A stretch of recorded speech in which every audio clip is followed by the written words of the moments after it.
Ayan, so yung video natin for today is an update video regarding the coins.ph process sa pagsesend or pagta-transfer ng cryptocurrency asset from one coins.ph account to another coins.ph account or wallet, okay? So makikita natin dito, meron tayong existing amount na 17.70 USDC or USD coin, okay? So equal siya sa 1,038.47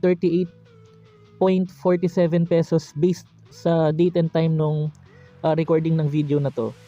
So ang gusto natin gawin dito is select yung option to send a USDC to another wallet, okay?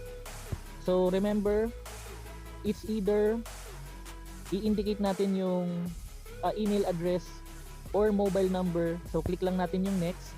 Okay, sa page na to, kailangan nyo lang i-indicate kung ilang amount ng USDC yung ipapadala natin sa recipient's wallet, okay? And then pwede nating i-click yung next. Ayan.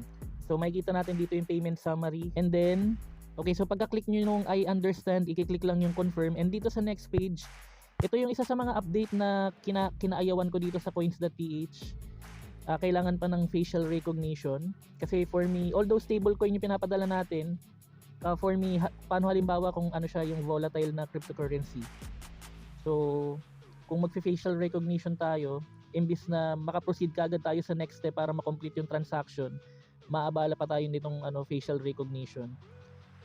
Naintindihan ko naman ito na for security reasons, para maiwasan din yung fraud, pero kasi marami naman ang ibang layers ng protection yung coins.ph existing before na hindi naman nagkakaroon ng problema.